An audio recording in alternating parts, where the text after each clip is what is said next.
Salut à tous, c'est Cyril71, bienvenue dans cette nouvelle vidéo. Nous sommes le vendredi 28 février 2020 et en cette soirée de vendredi, je viens vous faire un nouveau point météo.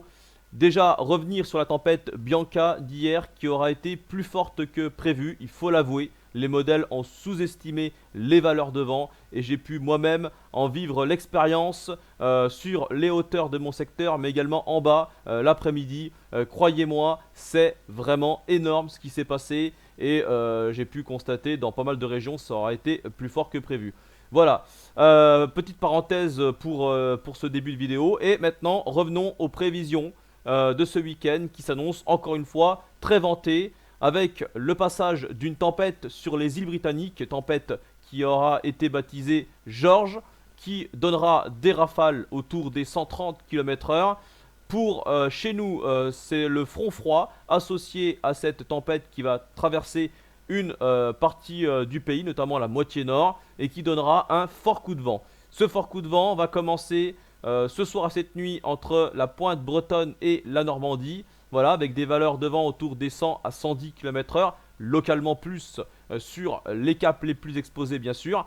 Et ensuite à l'intérieur des terres, de la Bretagne, des Pays de la Loire, des Charentes, en direction de la Normandie, région centre, Île-de-France, Hauts-de-France. Là, on attend des rafales jusqu'à 90 km/h.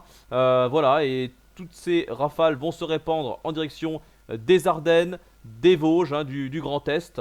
On le voit ici, jusqu'à la Belgique, au Luxembourg. Ouais, rafale de vent 90 km/h à l'intérieur des terres.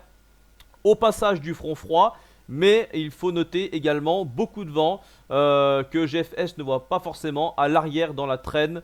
Quand les vents vont tourner un petit peu plus à l'ouest, on aura sous les averses peut-être même un risque d'orage. D'orage de masse d'air froid bien sûr, et donc des rafales de vent possiblement assez fortes. Donc prudence sur toutes les régions de la moitié nord surtout. On voit également que le vent souffle du côté de la région Rhône-Alpes, un vent de sud qui là aussi sera très soutenu. Donc voilà pour la journée de samedi, mais c'est pas terminé. Pour dimanche, on a le passage d'une nouvelle dépression, et là elle est beaucoup moins fiable. Elle arrivera un tout petit peu plus au sud.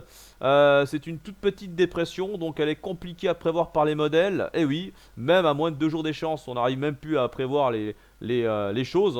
D'ailleurs, on a pu le constater pour la tempête Bianca, qui aura été vraiment très très compliqué à prévoir jusqu'au bout. Et regardez donc là, pour dimanche, on a quand même un sacré fort coup de vent qui arriverait directement par les Charentes.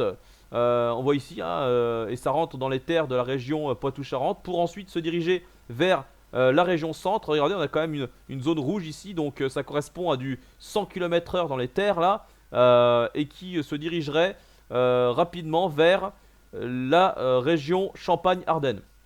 Voilà ici, donc on voit ce passage fortement vanté. Il faudra surveiller donc également cette journée-là. Voilà ce que je pouvais vous dire dans ce point météo, c'était pour vous parler surtout des vents qui sont attendus.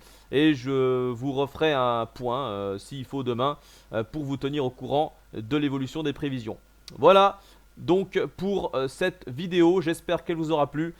Et on se dit à très vite, ciao, bonne soirée à tous.